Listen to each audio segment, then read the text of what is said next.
नमस्कार, मुद्दे की बात में आप सभी का स्वागत है। मैं हूं आपके साथ गौरी शंकर। उत्तर प्रदेश ऐसा लग रहा है जैसे योगी मय हो चुका है। इसके पीछे बहुत सारी वजहें हैं। अगर योगी मय कहा जा रहा है तो इसके पीछे बहुत सारी ऐसी वजहें हैं जिन्हें देखने समझने के बाद साफ तौर पर कोई भी कह सकता है कि हर कोई अब योगी पथ पर चलने के लिए तैयार है। ऐसा इसलिए क्योंकि अगर ओपी राजभर की बात करें तो भी आजकल बीजेपी नेताओं के साथ बंद कमरे में बैठक करते हैं, बातचीत करते हैं। शिवपाल यादव की बात करें तो अखिलेश यादव से तनातनी की खबरें चल रही हैं, बीजेपी नेताओं से मिलने की खबरें होती हैं। आजम खान पूरी तरह से भड़के हुए हैं। अखिलेश यादव भले ही योगी सरकार के काम पर कई तरह के निशाने साध रहे हों, लेकिन अखिलेश यादव का पूरा कुनबा जैसे छितर बितर होता जा रहा है। और साथ ही साथ योगी मॉडल की अगर बात करें, चाहे बुलडोजर की या फिर लाउड स्पीकर को डाउन करने की, इन दोनों मॉडल पर जनता की पूरी तरह से मुहर भी लगती दिख रही है। तो एक तरफ जहां उत्तर प्रदेश में बीजेपी मजबूत हो रही है तो विपक्ष पूरी तरह से ध्वस्त होता जा रहा है। वैसे लोग भी अब उत्तर प्रदेश के सीएम योगी आदित्यनाथ की तारीफ करने लगे हैं, जो कभी धुर विरोधी हुआ करते थे।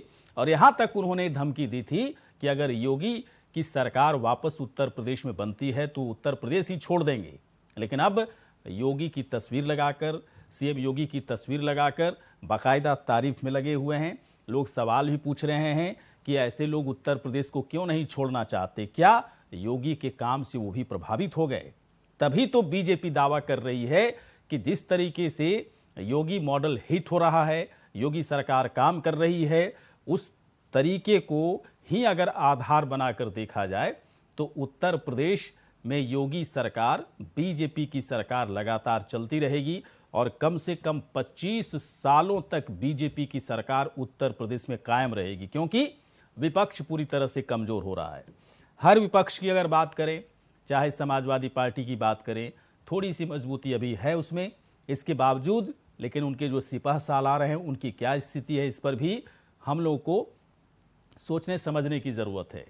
अगर कांग्रेस की बात करें तो कांग्रेस का उत्तर प्रदेश में काम ही क्या है, आज तक किसी को समझ में नहीं आया, क्योंकि लगातार उनका प्रदर्शन गिर रहा है। अगर बीएसपी की बात करें तो कभी मजबूत हुआ करती थी, लेकिन बीएसपी की हालत अब कांग्रेस पार्टी से भी खराब हो गई। अगर आरएलडी की बात करें तो खुद असमंजस में आरएलडी फंसी हुई है कि अखिलेश यादव के साथ रहें न रहें, क्योंकि वहां से संकेत इसके मिलने शुरू हो गए थे जब आरएलडी के अध्यक्ष जयंत चौधरी सारे नियमों का उल्लंघन करते हुए आजम खान के परिवार से मिलने के लिए चले गए। आजम खान वही हैं जो अखिलेश यादव और उनके पूरे परिवार को उनकी तरफ से लगातार, आजम खान तो नहीं बोल रहे हैं लेकिन उनके इर्द गिर्द रहने वाले लगातार निशाना साध रहे हैं। तो फिर सवाल उठता है कि फिर जयंत चौधरी को आजम खान के परिवार से मिलने की क्या जरूरत थी यदि वो अखिलेश यादव के साथ है तो। इसलिए कहा जा रहा है कि अभी उत्तर प्रदेश में सीएम योगी का प्रभाव, उनकी मजबूत छवि के सामने विपक्ष तो ध्वस्त हो ही रहा है, साथ ही साथ वैसे तमाम लोग उनकी छत्र छाया में आना चाहते हैं जो सत्ता लोलुप हैं। और ये सत्ता लोलुप कौन है, सभी को बहुत आसानी से समझ में आती है। तो सवाल ये भी है कि क्या सीएम योगी या फिर बीजेपी की सरकार उत्तर प्रदेश में ऐसे सत्ता लोलुपों को अपने नज़दीक फटकने देगी, या फिर ऐसे लोगों से दूरी ही बनाकर रखने में वो अपनी भलाई समझेगी? क्योंकि बीजेपी को पहले से पता है कि वो मजबूत है, मजबूत हो रही है और जनता का पूरी तरह से समर्थन है। योगी के काम को पूरी तरह से समर्थन मिल रहा है। योगी मॉडल, चाहे वो बुलडोजर को लेकर विपक्ष की तरफ से तमाम निशाने साधे गए तब भी बुलडोजर हिट हुआ।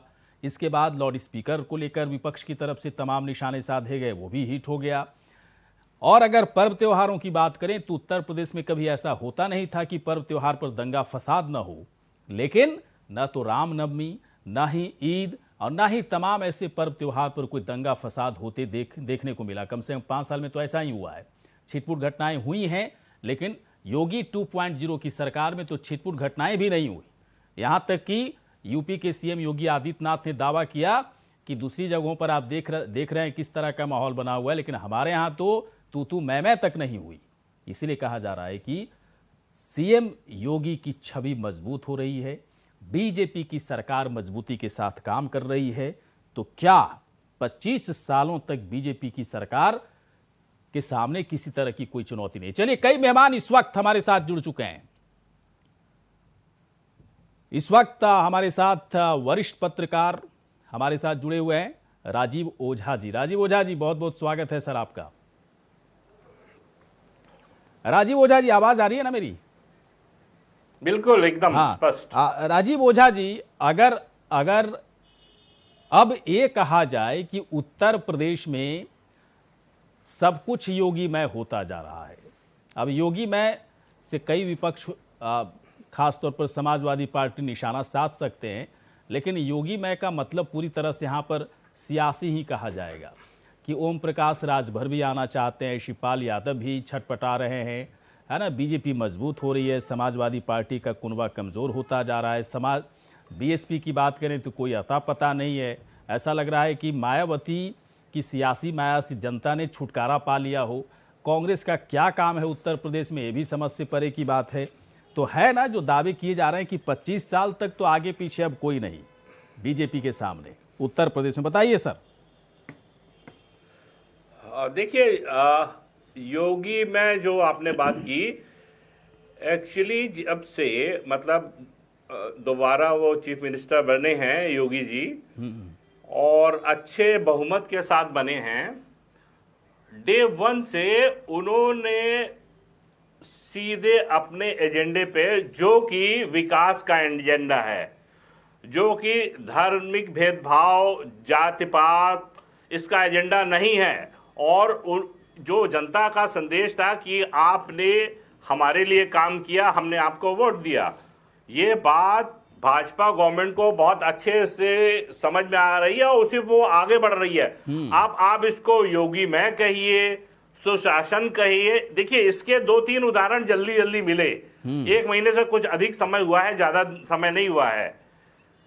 आप राजस्थान को ले लीजिए, आप महाराष्ट्र को ले लीजिए, चाहे लाउड स्पीकर का मसला हो, चाहे रामनवमी का जुलूस हो, वहां दंगा फसाद हुआ। यूपी सबसे बड़ा सूबा है, यूपी में सबसे ज्यादा अशांति, वो रामनवमी पर जुलूस निकला और बड़े शांतिपूर्वक सद्भाव से हो गया। तो ये जो जनता, चाहे हिंदू हो चाहे मुस्लिम, आम मुस्लिम अमन पसंद है, उनको ये समझ में आ गया कि हमको अपना सामान्य जीवन जीना, हम इस सियासत से दूर रहे और ये सरकार हमारे लिए काम की है।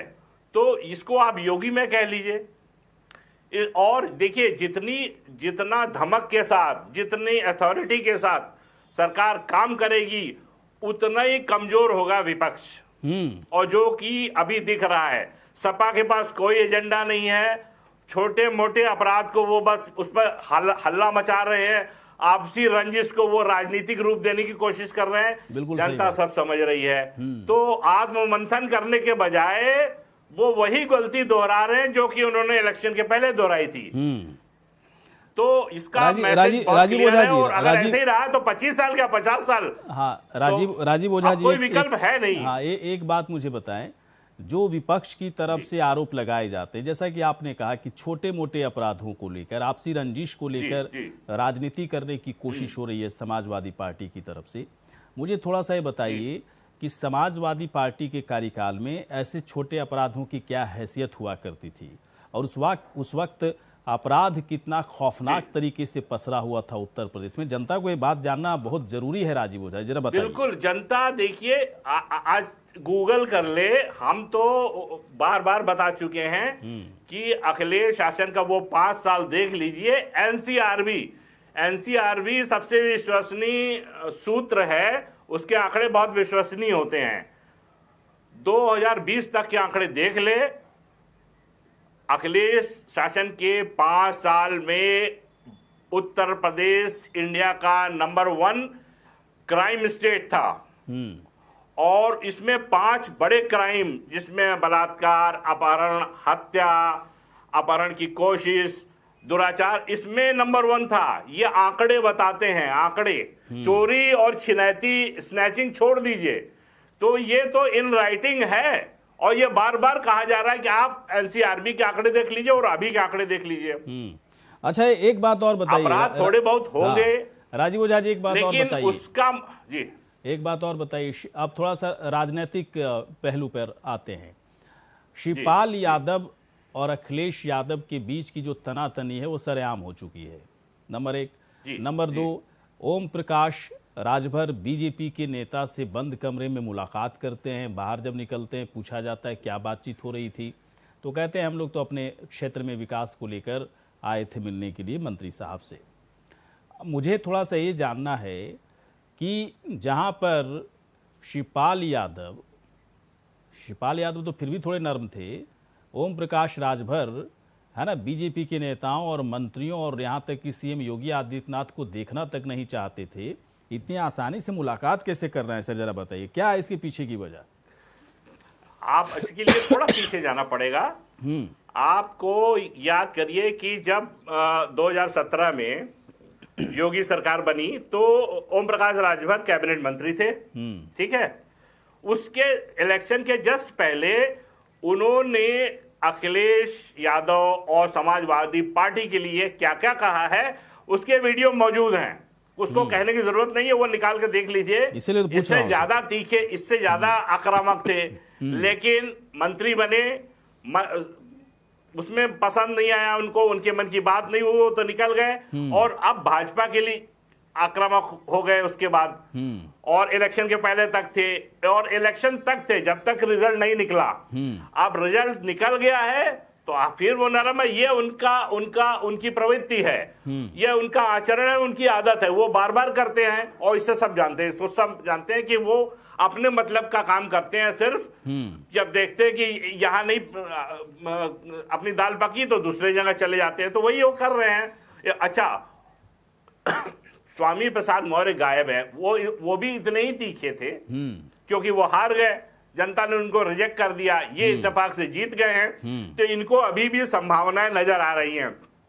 5 साल लंबा पीरियड होता है, ऐसे तो एकदम बहुत वनवास काटेंगे ठीक नहीं है, तो थोड़ा सा अच्छे उसमें विकास कार्यों की बात कर लें, कुछ जनता में सही मैसेज दे दे। और क्या पता राजनीति में कोई परमानेंट दुश्मन या दोस्त होता नहीं, तो वो दोस्ती फिर हो जाएगी। क्या राजीव ओझा जी, क्या आपको लगता है? का लोटा इसको कह सकते हैं। हाँ, तो ये तो मैं कोई आश्चर्य नहीं, ये तो मैं बहुत पहले बोला था। एक सुभाषपा के एक प्रवक्ता आए थे, मैं नाम नहीं लेना चाहूँगा, कि आप लोग चुनाव से पहले एक ऐसी हरकत कर रहे हो जिसे बेपेंदी का लोटा कहा जाता है।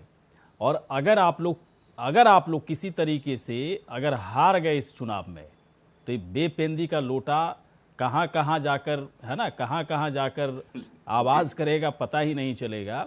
और लोगों को बड़ी है ना, इस तरह के दृश्य को देखकर बड़ी एक घृणा जैसी होती है कि किस तरह का नेता है, किस तरह का ये राजनेता है जो अपनी बात पर ही टिका हुआ नहीं है ना। कई तरह की बातें मैं बोला था, बड़े नाराज भी हुए थे, लेकिन देखिए वही सब चीज़ें हो भी रही हैं राजीव ओझा जी।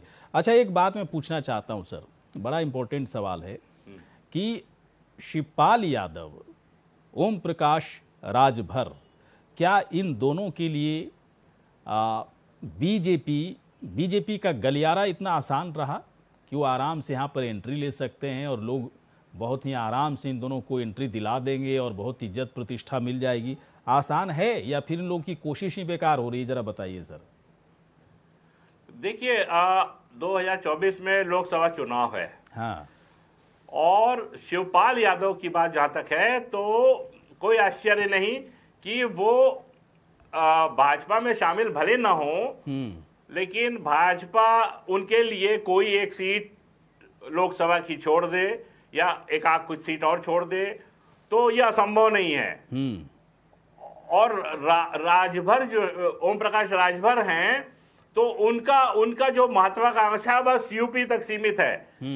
ये शिवपाल यादव असल में जो इलेक्शन में इस बार फिर गए और उनको उम्मीद थी कि शायद अखिलेश उनको थोड़ा सा सम्मान देंगे, अहमियत देंगे, वो मिली नहीं। तो अब वो उनको नुकसान पहुंचाना चाहेंगे या वो ये राजनीतिक रूप से दिखाना चाहेंगे कि देखो हमारे पास विकल्प है, इसीलिए वो आजम खान से भी मिल रहे हैं। आजम और बाकी कह लीजिए कि ओवैसी से भी बात पहले भी हो रही थी इन लोग की, दोबारा होने लगे तो कोई आश्चर्य नहीं। लेकिन जहां तक शिवपाल यादव की है, वो भाजपा से अलायंस मतलब या एक फ्रेंडली वो कर सकते हैं तालमेल हाँ, गठजोड़ मतलब कर ऐसा सकते हैं। ऐसा लग भी रहा है मुझे शिवपाल यादव के लिए लग भी रहा है कि बीजेपी की तरफ से जी। थोड़ी सी नरमी बरती गई है, लेकिन ओम प्रकाश राजभर तो पता नहीं किस दुनिया में जीते हैं। मैं पूछ लूंगा उनके महासचिव इस वक्त इजहार अली जी हमारे साथ जुड़ चुके हैं। इजहार अली जी, स्वागत है आपका। नितेंद्र यादव जी भी हमारे साथ जुड़ चुके हैं, समाजवादी पार्टी के प्रवक्ता। नितेंद्र यादव जी, आपका स्वागत है। कृष्ण मोहन पांडे हमारे साथ जुड़ चुके हैं, बीजेपी के प्रवक्ता। कृष्ण मोहन पांडे जी, स्वागत है। सत्यजीत सिंह जी इस वक्त हमारे साथ हैं। सत्यजीत जी हैं प्रसपा के प्रवक्ता हैं, शिवपाल यादव की पार्टी प्रसपा। ठीक बोल रहा ना सर? कुछ नाम वाम चेंज तो नहीं कर रहे हैं आप लोग प्रसपा के?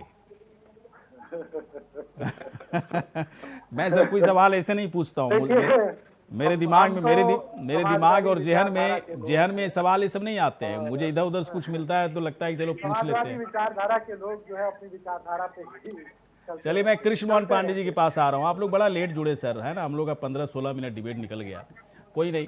कृष्ण मोहन पांडे जी, अब योगी मैं उत्तर प्रदेश कैसे हो रहा है मैं जानना चाहता हूँ। सारा मॉडल आप लोग का हिट कर रहा है, बुलडोजर मॉडल। हो सकता है अभी नितेंद्र जी उसका जवाब देंगे, बाकी सब लोग जवाब देने के लिए तैयार हैं, लेकिन आप अपने तरीके से स्टैंड रखिए।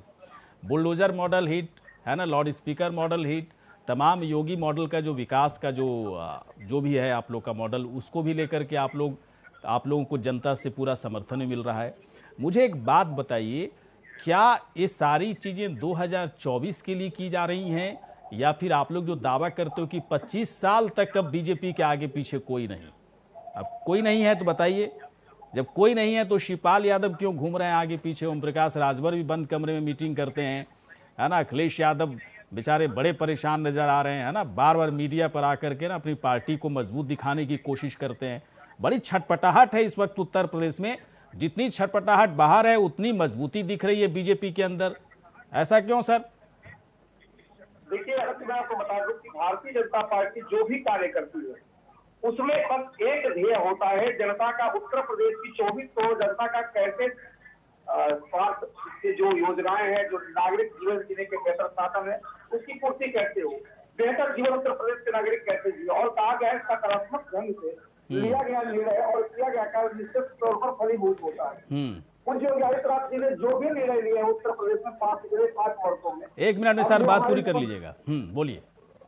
जो हमारी योगी 2.0 की सरकार है, इसमें आप देखेंगे कि हमने 5 वर्षों 6वें वर्ष में प्रवेश कर जो भी कार्य किए वो गरीब कल्याण के लिए, मुझे प्रधानमंत्री द्वारा गरीब कल्याण के लिए चलाई गई योजनाएं जो उत्तर प्रदेश देश के लिए ठीक हो, जो सुदूर गांव में, सुदूर जंगल में रहने वाले लोग हो या शहरी क्षेत्र में रहने वाले लोग, सब पर एक ढंग से प्रभावी होता है। और उनके पीछे कारण ये है कि हम संविधान में विश्वास रखते हैं।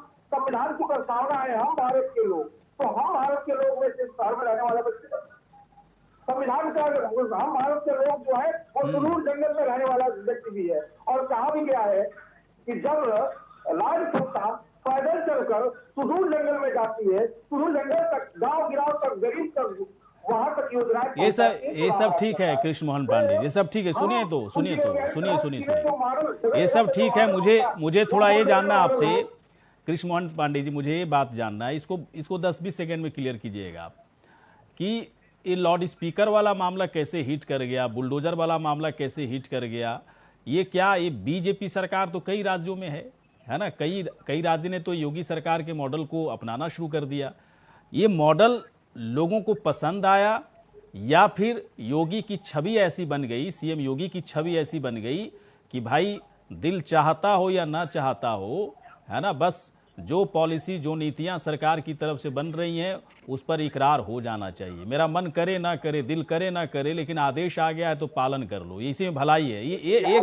ये सिचुएशन तो नहीं बना रहे हैं आप लोग उत्तर प्रदेश में? देखिए, मैं आपको बता दूं, पूज्य योगी आदित्यनाथ जी द्वारा किया गया सकारात्मक विचार और उत्तर प्रदेश की जनता द्वारा लिया गया स्वस्थ हृदय से स्वीकार्यता, दोनों का प्रतिफल ये रहा, ये मॉडल हिट रहा। जैसे आप यदि लाउड स्पीकर की बात करेंगे, शासन ने आदेश दिया, उत्तर प्रदेश सरकार ने आदेश दिया, तो खुले मन से उत्तर प्रदेश के मुस्लिम समुदाय ने इसको स्वीकार किया और अपने हाथों से लाउड स्पीकर उतारा। तो मंदिरों में से भी लाउड स्पीकर उतरे, तो जनता ने इसे स्वीकार किया, जनता हो गई थी। मंदिर मस्जिद चलिए की ठीक आवाज है, लगाने से चलिए ठीक है। आप जनता ये कह रहे हैं कि ऐसा नहीं है, ऐसा नहीं है कि योगी है ना, सीएम योगी की मजबूत छवि का ऐसा कोई नतीजा है, बल्कि सरकार का ये मॉडल ही इतना पसंदीदा था कि लोगों ने दिल से इसको एक्सेप्ट किया। और पता नहीं, ये आप कह रहे हैं, ये आप कह रहे हैं कृष्ण मोहन पांडे जी, अब नितेंद्र जी को थोड़ा ही अच्छा लगेगा ये बात, या इजहार अली जी को थोड़ा ही अच्छा लग जाएगा। सत्यजीत जी अभी कुछ नहीं बोलेंगे क्योंकि मामला उनका फंसा हुआ है, बीजेपी है ना, बीजेपी प्रसपा में, तो अभी कुछ नहीं बोलेंगे, मजबूती से बात नहीं रखेंगे, लेकिन नितेंद्र जी बोलेंगे। नितेंद्र जी एक बात बताइए, और क्या होना चाहिए सर, जो छोटी छोटी घटनाओं को लेकर के, अपराध की छोटी छोटी घटनाओं पर राजनीति करते रहते हो आप लोग, है ना, आपसी रंजिश को राजनीतिक रंग देने की कोशिश करते हो, ऐसे अपराधों की तो हैसियत नहीं थी समाजवादी पार्टी के कार्यकाल में। आपके कार्यकाल में अपराधों की सूची इतनी विभत्स हुआ करती थी, इतनी खतरनाक, और कह सकते हैं इतनी संवेदनहीनता के साथ होती थी, उसके सामने तो छोटी मोटी घटनाएं हैसियत नहीं रखती। तो देखा जाए तो उत्तर प्रदेश में रामराज की जो परिकल्पना थी उसको साकार करने की कोशिश हो रही है। न दंगा, न फसाद, न लड़ाई, न झगड़ा, इतना बढ़िया पर्व त्योहार हर्षोल्लास के साथ हुआ। नितेंद्र जी, और क्या चाहिए विपक्ष को भी इससे बेहतर, और क्या चाहिए सर, बताइए जरा।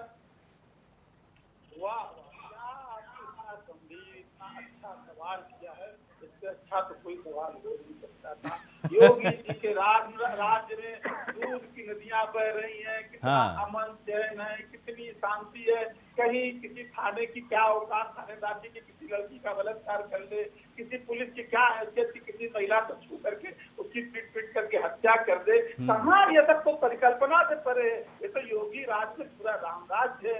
कहाँ जब से भाजपा की सरकारें आती तो रामराज आ जाता, किसी की हैसियत नहीं कि मंत्री की थाने में जाकर के हत्या कर दे। क्या आपने इतनी अच्छी बातें कह दी, वास्तव में अब तो रामराज आ गया है, अब तो कुछ होना ही नहीं चाहिए। अब तो बिल्कुल योगी जी का बुलडोजर चलते रहना चाहिए, योगी जी का लाउड स्पीकर बिल्कुल चलता रहना चाहिए, और रामराज आ गया है, मुझे बिल्कुल कुछ नहीं कह रहा है। आपकी बात का 10% मैं समर्थन कर देता हूँ। इतना अच्छा आपने सोचने कर दिया है कि अब तो कुछ कहने का मन ही नहीं है। बहुत अच्छा है सर, ऐसे ही जो है मन को खामोश रखिए, शांति से रहिए, विपक्ष का काम होता रहेगा फिर तो सर, है ना नितेंद्र जी। शंकर जी, मैंने जो सवाल पूछा, मैंने सवाल पूछा उस सवाल का जवाब तो आप बहुत बेहतर तरीके से रख सकते थे। मुझे लगता है कि विपक्ष के लिए इससे बेहतरीन सवाल कुछ नहीं हो सकता है। लेकिन सर मैं आऊंगा थोड़ी देर के बाद, मैं सर आऊंगा। मैं चाह रहा हूं ना कि एक सवाल मैं एक और मेहमान से पूछ लूं। एक्चुअली आप लोग लेट हुए हैं थोड़ा सा, तो समय कम मिल रहा है। इस वक्त हमारे साथ इजहार अली जी हैं, महासचिव हैं सुभाष पार्क। इजहार अली जी, एक बात बताइए मुझे, अपनी पार्टी का स्टैंड इस वक्त किस तरीके का आप लोगों का है? पुराना वाला ही है या कुछ बदल गया है? अगर बदला है तो उसमें बीजेपी का रंग चढ़ाने के लिए आप लोग तैयार हैं, या फिर उससे दूरी ही बनाए रखना आप लोग मुनासिब समझ रहे हैं? दोनों का जवाब दीजिए, क्योंकि दोनों जगह आप लोग थोड़ा गड़बड़ कर रहे हो। बताइए। नहीं, हम समाजवादी पार्टी के साथ गठबंधन में हैं और उनके साथ मिलकर चुनाव लड़ा है, और हम गठबंधन में अभी भी हैं और रहेंगे, और 2024 के हम चुनाव की तैयारी कर रहे हैं। देखिए, कोई पार्टी क्या करती है उससे मतलब नहीं है।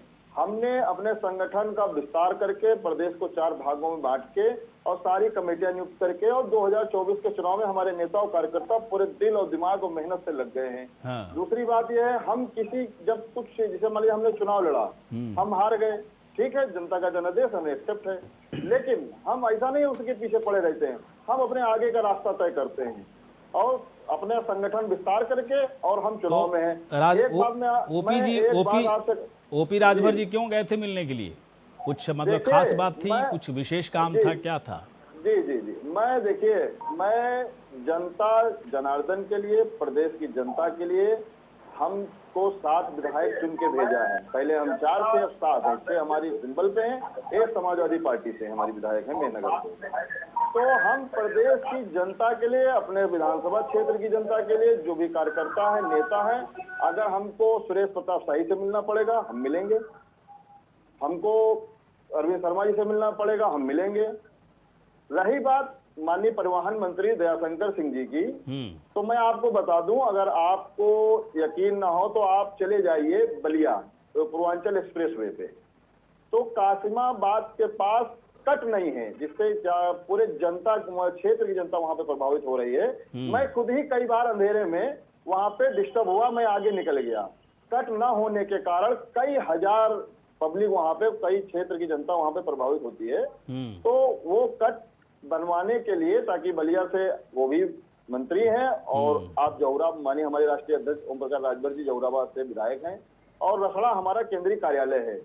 कई बार मुझसे भी, मैं तो पुराना हूँ, जाता रहता हूँ, लेकिन अंधेर रात में गया, कभी देर हो गई तो आगे निकल गया, तो वो कटिंग की समस्या थी। दूसरी बात ये थी कि हमारे एक प्रदेश के नेता हैं अशोक यादव जी, उनकी पत्नी का कुछ मामला था कि भाई बलिया का था मामला, कुछ किसी कारणवश उनको सस्पेंड कर दिया गया था। बाद में वो मामले कोर्ट में गए, कोर्ट ने तुरंत उनको जो है बात सुनी और उनको दोबारा तैनाती का आदेश दिया। तो चूंकि दयाशंकर सिंह जी से बहुत पुराने संबंध हैं और पहले भी रहे, पहले हम गठबंधन में थे। कितना दिन इंतजार करें सर इजहार जी? मुझे लगता है कि जो आप जो कह रहे हैं मैं भी वही समझ रहा हूँ, हम देखिए, मैं भी वही समझ रहा हूँ, लेकिन मैं इस सवाल को लेकर के आऊंगा राजीव ओझा जी के पास में थोड़ी देर के बाद, लेकिन सत्यजीत सिंह जी मेरी बातचीत होना जरूरी है पहले। लेकिन समय हो गया एक वक्त का सर, मैं वक्त लेना, ये ब्रेक लेकर के मैं बातचीत करता हूँ, तुरंत आते हैं। चलिए ब्रेक के बाद स्वागत है। योगी मैं उत्तर प्रदेश बनता जा रहा है। योगी मैं किस तरीके से बन रहा है, ये अलग तरह का सवाल हो सकता है। क्या योगी मॉडल लोगों को पसंद आ रहा है, ये भी एक अलग तरह का सवाल है। कई लोगों को पसंद नहीं भी आ रहा होगा। पूरा विपक्ष योगी सरकार के काम पर सवाल उठा रहा है, तो फिर हम कैसे कह सकते हैं कि उत्तर प्रदेश पूरी तरह से योगीमय है? लेकिन एक बात तय है कि बीजेपी की तरफ से दावे किए जा रहे हैं कि ना तो अब आगे ना पीछे, 25 साल भूल जाए दूसरी पार्टी उत्तर प्रदेश में सत्ता में आने के लिए। कई मेहमान इस वक्त हमारे साथ हैं। कृष्ण मोहन पांडे जी बीजेपी के प्रवक्ता, डॉक्टर नितेंद्र यादव जी समाजवादी पार्टी के प्रवक्ता, इजहार अली जी हैं सुभाषपा के प्रवक्ता, सत्यजीत सिंह प्रवक्ता प्रसपा के, राजीव ओझा जी वरिष्ठ पत्रकार हैं। सत्यजीत जी के पास में आता हूँ। सत्यजीत जी, ब्रेक से पहले मैं चाह रहा था आपसे बात कर लूँ। मुझे एक बात बताइए, शिवपाल यादव जी और अखिलेश यादव के बीच में जो तनातनी है पूरी तरह से सरेआम होती जा रही है। आप प्रवक्ता हैं, पार्टी में कई सालों से काम कर रहे होंगे, शिवपाल यादव के साथ उनके विचारों से आप सहमत होंगे। मुझे थोड़ा सा एक चीज़ बताइए कि क्या रिश्ते दोनों के बीच में इतने ख़राब हो गए हैं कि एक दूसरे को नसीहत देते नजर आ रहे हैं? अखिलेश यादव ने तो यहाँ तक कह दिया कि वो एक पार्टी के अध्यक्ष अपनी पार्टी को मजबूत करे ना, मतलब साफ हुआ कि मेरे मामलों में क्यों इंटरफेयर कर रहे हैं वो। तो अगर मामला यहाँ तक बढ़ गया तो रास्ते क्यों नहीं आप लोग अलग कर लेते? क्यों आप जबरदस्ती के इस गठबंधन में पड़े हुए हो? देखिए गौरीशंकर जी, एक बात मैं कहना चाहूंगा कि इससे आप भी इंकार नहीं करेंगे और मैं इंकार नहीं कर सकता। शिवपाल जी संगठन के बहुत माहिर आदमी हैं। उन्होंने जब प्रगतिशील समाजवादी पार्टी बनाई तो 75 जिलों में उसका बहुत बड़ा संगठन था। कोई भी जिला ऐसा नहीं था जहां संगठन ना खड़ा हुआ। तमाम दल उत्तर प्रदेश में बने और तमाम बड़े लोगों ने बनाए, बड़े नेताओं ने बनाए, लेकिन पूरा संगठन उत्तर प्रदेश में किसी का नहीं खड़ा हुआ। अगर खड़ा हुआ तो आदरणीय शिवपाल सिंह यादव की प्रगतिशील समाजवादी पार्टी का। और ये भी सही है कि उनको अनुभव था। 25 साल सरकारें 20 साल उन्होंने चलाई थी, 45 साल का राजनीतिक अनुभव था। आदरणीय अखिलेश यादव जी को तरजीह देना चाहिए, उनका इस्तेमाल करना चाहिए था, उनके अनुभवों का लाभ लेना चाहिए था। लेकिन ये दुर्भाग्य है समाजवादी गठबंधन का या समाजवादी विचारधारा का। आदरणीय अखिलेश यादव ने आदरणीय शिवपाल सिंह यादव के अनुभवों का लाभ लिया। देखिए गौर कीजिएगा, जब चुनाव चल रहा था तो पहले और दूसरे चरण में जो है इनको स्टार प्रचारक नहीं बनाया गया। 2 चरण का चुनाव जब पूरा हो गया तो स्टार प्रचारक बनाया गया। अब फिर देखिएगा, स्टार प्रचारक बनाए जाने के बाद भी इनका कहीं प्रयोग नहीं किया गया। उत्तर प्रदेश में किसी की जगह पर ले नहीं जाया गया। तो किस तरीके का समर्थन, किस तरीके का गठबंधन और किस तरीके का समर्पण, जबकि उसी जगह पे आप लोगों का दर्द मैं और राजीव ओझा जी समझ सकते हैं। सत्यजीत जी, जो दर्द आप लोगों के अंदर है ना, वो समझ सकते हैं। एक मिनट का और समय जी बोलिए।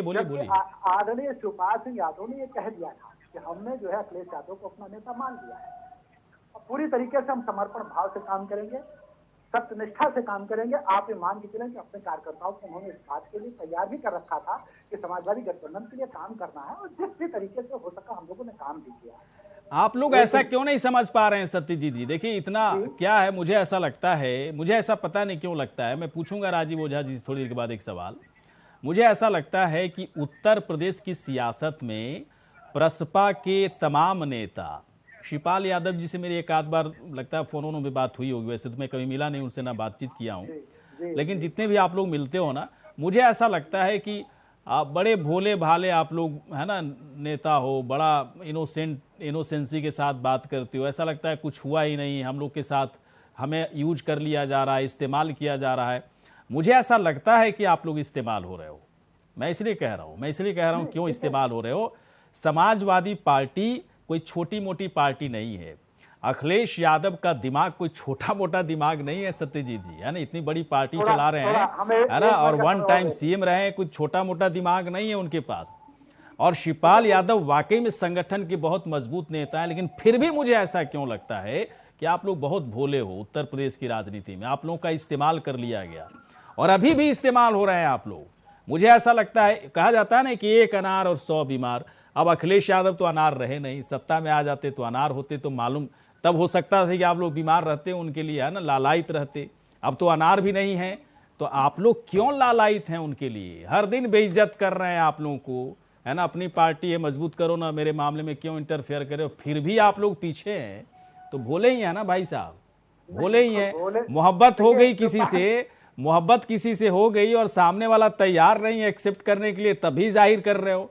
इससे बड़ा भोलापन और बेवकूफ़ी क्या होगा? राजीव ओझा जी बताइए सर, मेरी बात पता नहीं कैसे समझेंगे सत्यजीत जी, लेकिन थोड़ा सा मुझे गणित बताइए। उत्तर प्रदेश में ये मोहब्बत का खेल चल रहा है शिवपाल यादव की तरफ से, एक तरफा मोहब्बत है ओम प्रकाश राजभर की तरफ से, या फिर जो अनार तो मैं नहीं बोलूँगा अखिलेश यादव को। अखिलेश यादव बहुत ही मंझे हुए सियासतदान हो चुके हैं और ऐसे छोटे छोटे खिलाड़ियों को मतलब है ना फटकने भी नहीं देना चाहेंगे। इस्तेमाल कर लेंगे लेकिन फटकने नहीं देंगे, और इस बात को लोग समझ नहीं पा रहे हैं। तभी तो बीजेपी मजबूत हो रही है ना राजीव ओझा जी।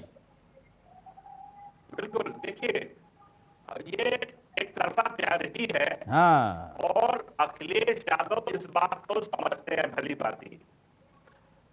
ये पार्टी के प्रवक्ता जी ने बिल्कुल ठीक कहा कि बहुत अच्छे वो ऑर्गेनाइजर हैं। नो डाउट, मैं तो शुरू से कह रहा हूँ शिवपाल यादव वाकई में बहुत संगठन के माहिर नेता हैं वो, नो लेकिन डाउट। अखिलेश यादव इस बात को भली भांति जानते हैं कि शिवपाल यादव जो कुछ भी है, जो भी उनकी पावर है, उनके साथ जब तक समाजवादी पार्टी का लेवल है और नेताजी का मतलब मुलायम सिंह यादव का आशीर्वाद है तब तक है। उनकी अपनी अलग कोई आइडेंटिटी नहीं, ये अखिलेश यादव जानते हैं। थोड़ी आवाज में दिक्कत है सर इसीलिए वो लगातार। राजीव ओझा जी, मैं थोड़ी सी मैं सोच रहा था कि ठीक हो जाएगी आवाज, लेकिन थोड़ी सी दिक्कत है। मैं थोड़ी देर के बाद आता हूँ आपके पास, शायद तब तक ठीक हो जाए आपकी आवाज। आपकी आवाज क्लियर नहीं आ रही है। डॉक्टर नितेंद्र यादव जी के पास आते हैं। आप नितेंद्र जी एक बात बताइए, क्या अखिलेश यादव की वाकई में कोई सेल्फ आइडेंटिटी नहीं है? मुलायम सिंह यादव हैं इसलिए अखिलेश यादव हैं। अखिलेश यादव होते यदि शिवपाल यादव उनके साथ होते, क्योंकि शिवपाल यादव से मजबूत कोई नेता समाजवादी पार्टी में वाकई में कोई नहीं था। हम लोग इस बात को मानते थे और हम लोगों को डर भी था कि शिवपाल यादव के समाजवादी पार्टी हटने से समाजवादी पार्टी बर्बाद हो जाएगी, लेकिन बर्बाद नहीं हुई। मैं तो मानता हूं इस बात को, समाजवादी पार्टी और मजबूत होकर उभरी। भले है ना, सीट के हिसाब से तो मजबूत ही है आप लोग, भले ही विपक्ष में हैं। तो क्या माना जाए, शिवपाल यादव को आप लोग जानबूझ करके अलग थलग कर रहे हैं? उनकी सेवा की कोई ज़रूरत नहीं है, ये लोग ज़बरदस्ती प्यार मोहब्बत जता रहे हैं जिसकी आपको ज़रूरत नहीं है। सर बताइए नितेंद्र यादव जी। देखिए, यहाँ पर ये सवाल बिल्कुल अलग तरीका है। आज का मुद्दा जो है आपका योगी में उत्तर प्रदेश, उस पर विचार होना चाहिए। शिवपाल सिंह जी एक पार्टी के अध्यक्ष हैं। हमारे पास चुनाव से पहले उन्होंने गठबंधन किया, हमारा ओम प्रकाश जी से भी गठबंधन है, हमारा और लोगों से भी गठबंधन, और जिसकी जो हिस्सेदारी थी उसको सीटें दे दी गई, लोग जीत करके आए। सरकार में सबकी अपेक्षाएं थी, सरकार बनेगी तो सबका कोई न कोई राजनीतिक महत्वाकांक्षाएं थी, उनकी महत्वाकांक्षाएं पूरी होती। आप क्योंकि जनादेश मिला है हमें जनता के लिए संघर्ष करने का, तो जो गठबंधन के साथी सबको जनता के लिए संघर्ष करना चाहिए। बाकी की बातें पार्टी प्लेटफॉर्म में बैठ करके हो जाएंगी। ये हमारे अभी चर्चा का विषय समय नहीं है हमारे लिए। हमारे आदरणीय अखिलेश यादव जी के ऊपर जैसा कि आपने कहा आपको अब ये सवाल ही आपने एक ही प्रश्न में दो सवाल कर दिए। एक तरफ आपने कहा अखिलेश यादव जी की एक ही आइडेंटिटी है कि वो आदरणीय मुलायम सिंह यादव जी के लड़के, दूसरा आपने कह दिया कि समाजवादी पार्टी बिल्कुल मजबूत पार्टी है। ये बात साफ हो गई है कि एक दिन गठबंधन जब 5 साल पहले पार्टी के टुकड़े हुए थे, जब समाजवादी पार्टी बनी थी और समाजवादी पार्टी आदरणीय अखिलेश यादव की जी के नेतृत्व में पुनः फिर से एक नए रूप में आई थी। और उसके बाद आदरणीय अखिलेश यादव जी अकेले चुनाव में गए, जो भी परिणाम आए उनको उन्होंने स्वीकार किया, अपने तरीके से एक्सपेरिमेंट किया। मतलब आप ये कह रहे हैं नितेंद्र जी, आप ये कह रहे हैं कि समझने वाला जिसे जो समझना है समझ ले, बाकी अखिलेश यादव की अपनी एक उपस्थिति है, अपना उनका तवज्जो है, मोहब्बत करने वाले हज़ार मिलेंगे, लेकिन अखिलेश यादव को भी तो चीज़ें पसंद आनी चाहिए। और अखिलेश यादव कह रहे हैं कि भाई साहब मुझे नहीं ज़रूरत है आपकी सेवा की, अपनी पार्टी मजबूत कीजिए, तभी सत्यजीत जी मानने के लिए तैयार नहीं है। मैं आपकी बात का खंडन, मैं आता हूं सर, थोड़ी देर के बाद में आऊंगा, सर मैं चाहूंगा समय बर्बाद नहीं हो। मैं थोड़ी देर के बाद आता हूं, आएंगे आपके पास, एक बार और आएंगे। कृष्ण मोहन पांडे जी के पास में आ रहा हूं। कृष्ण मोहन पांडे जी, एक बात बताइए, समाजवादी पार्टी में क्या हो रहा है, प्रसपा में क्या हो रहा है, सुभाषपा में क्या हो रहा है, आरएलडी में क्या हो रहा है, आजम खान के साथ क्या हो रहा है, चलिए ओवैसी साहब के साथ भी क्या हो रहा है, अब तो कोई फर्क भी नहीं पड़ता होगा आप लोगों को, जिसे जो करना है कर लो। मेरी सरकार बन गई है, सत्ता में योगी आदित्यनाथ जी आ चुके हैं, सीएम बन चुके हैं, उनका मॉडल हिट हो रहा है, एक के बाद एक मॉडल हिट कराते जा रहे हैं। अब बताइए कि विपक्ष वाले को कैसे समझा पाओगे कि भैया जो है सब राजनीति छोड़िए, 25 साल कुछ और पकड़िए, है ना, कुछ और मार्ग पकड़िए, कोई आसरा नहीं है उत्तर प्रदेश में। ये लोग तभी नहीं समझ रहे हैं, तभी तो मुझे लग रहा है शिवपाल यादव जी तो ठीक कर रहे हैं, आप लोग के पीछे पीछे चल रहे हैं।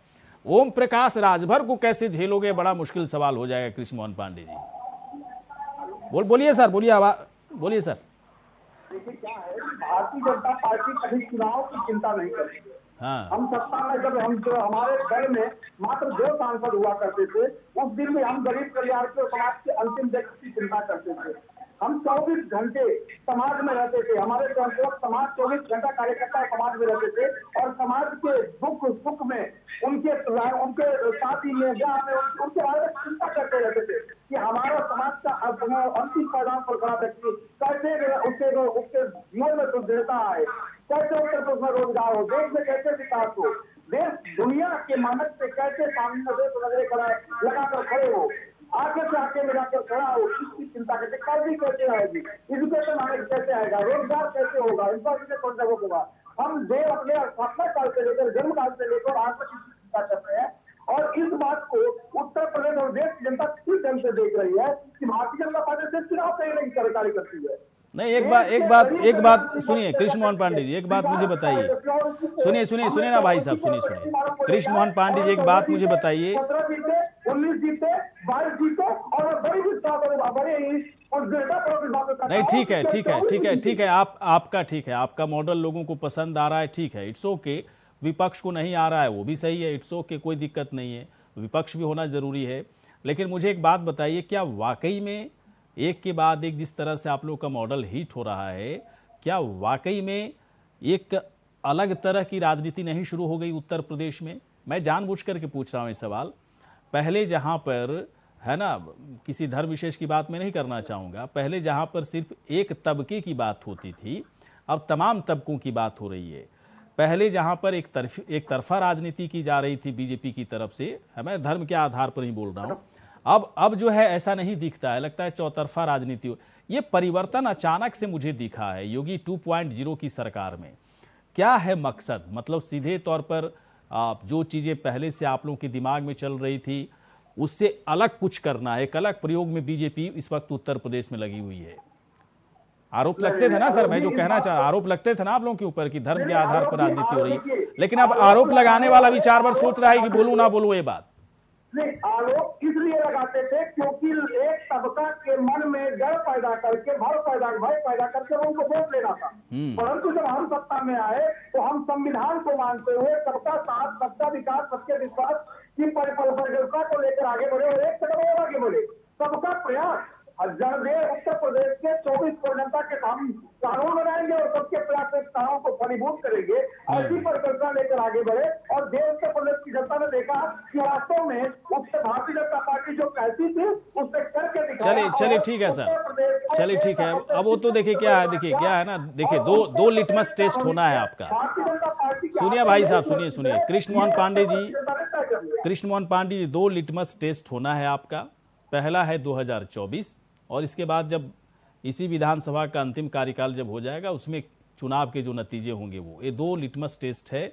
इसके बाद कितना मॉडल हिट हुआ नहीं हुआ, सीएम योगी आदित्यनाथ की मजबूत छवि का कितना प्रभाव पड़ा, बीजेपी की राजनीति का कितना प्रभाव पड़ा, ये तमाम चीज़ें कैलकुलेटिव हो पाएगी।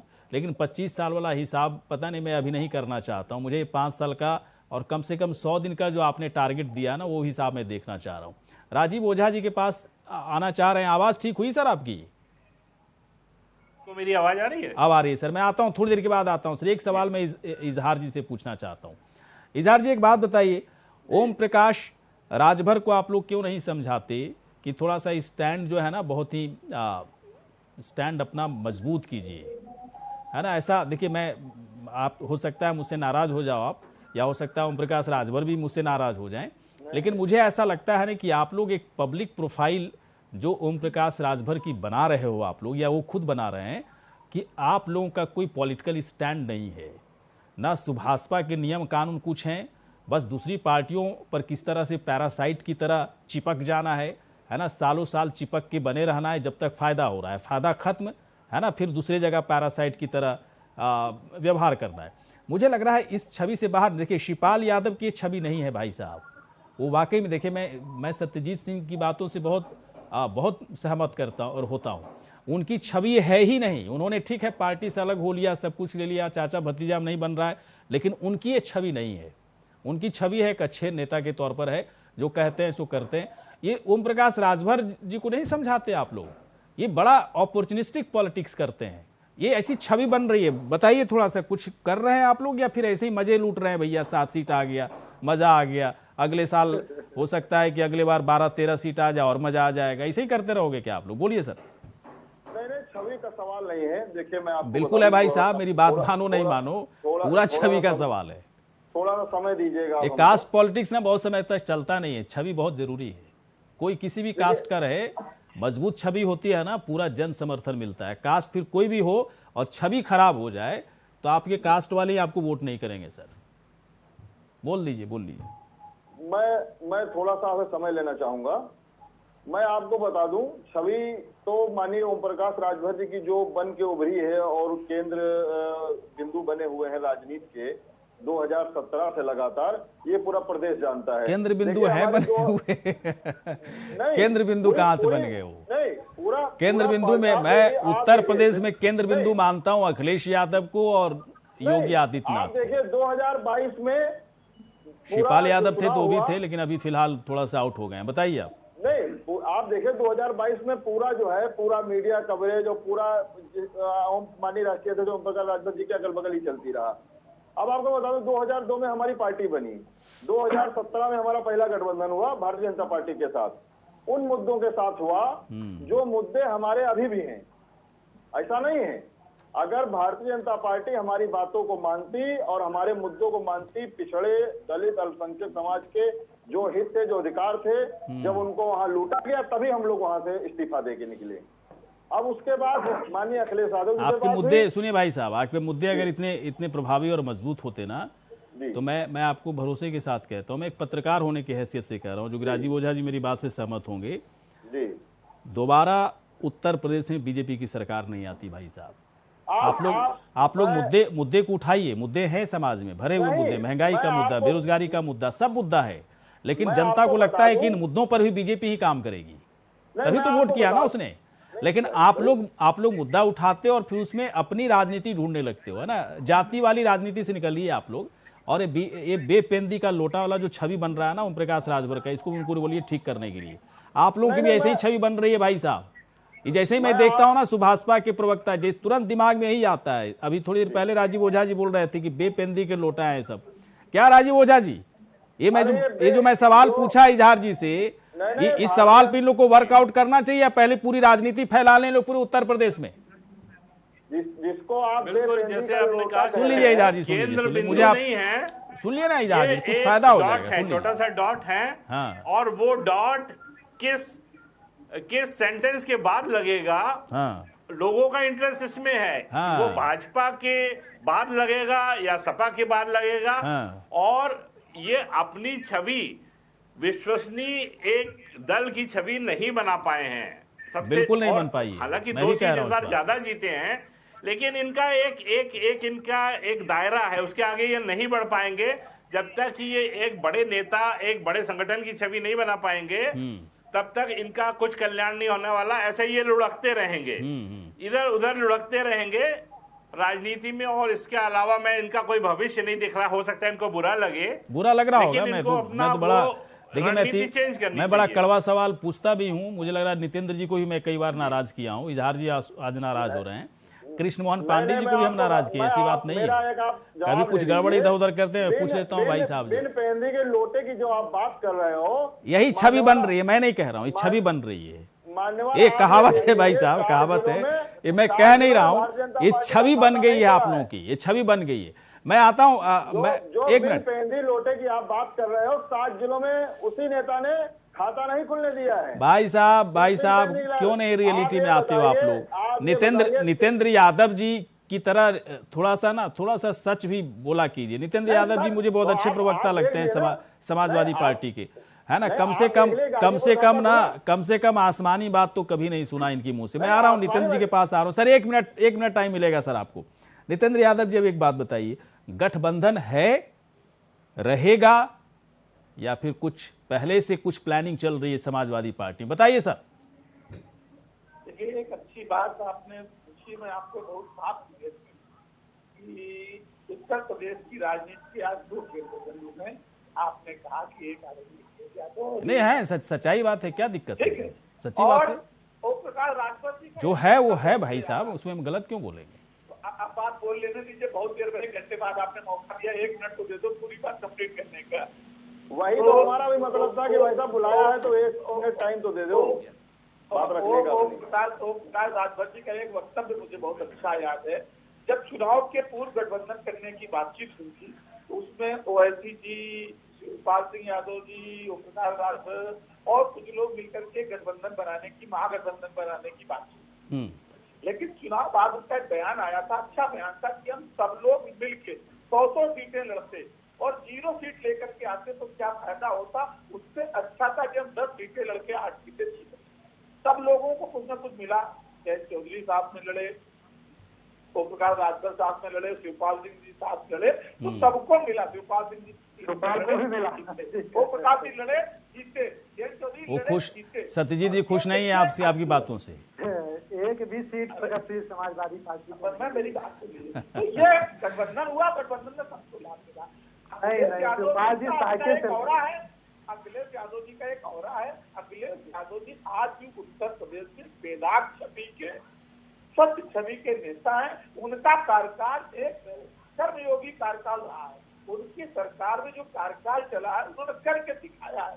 बाई डिफॉल्ट जनता ने योगी जी को फिर से चुना है। बाई डिफॉल्ट क्यों बोलते हैं भाई? देखिए, इसी पे मैं सवाल पूछ लेता हूँ। बाई डिफॉल्ट का मतलब क्या हो गया कि आप मैंडेट का मजाक उड़ा रहे हैं? मत बोला कीजिए डॉक्टर नितेंद्र यादव जी, आप प्रोफेसर हैं, है ना, पढ़े लिखे इंसान हैं, बाई डिफॉल्ट बोलते हो आप, जो है ना। पूर्ण बहुमत की सरकार बनी है उत्तर प्रदेश में, बहुमत को सलाम कीजिए, बहुमत को इज्जत दीजिए भाई साहब। बाई डिफॉल्ट क्या होता है? अगर नहीं सुनिए, मैं गलत बोलिएगा तो मैं बोलूंगा। अगर मैंने वोट किया बीजेपी को, हमारे जैसे हजार लाखों और करोड़ों लोगों ने बीजेपी को वोट किया, और आप जब ऐसे लोगों के सामने कहोगे बाई डिफॉल्ट होगा, तो उसको तो नाराजगी होगी ना। मैं तो पत्रकार हूँ, मैं तो पत्रकार हूँ, है ना, बड़ा निष्पक्ष होकर बात करूंगा। आपको मुझसे पूछा कि कैसे, मैं जवाब दे रहा हूँ कि ऐसे। और मैं आपको अगर कोई ये कहेगा डॉक्टर नितेंद्र जी कि समाजवादी पार्टी की सरकार 2012 से 17 के बीच में बहुत डिफॉल्ट तरीके से लोगों ने चुन लिया, तो गलत था ना, गलत है। मैंडेट का मजाक आपने सरकार बनने के बाद किया, इसलिए सरकार ने आपको नकार दिया। सर, आप लोग यहाँ पर आए, बहुत बहुत शुक्रिया, धन्यवाद सर, धन्यवाद, बहुत बहुत धन्यवाद। इसी के साथ खास कार्यक्रम इतना ही, नमस्कार।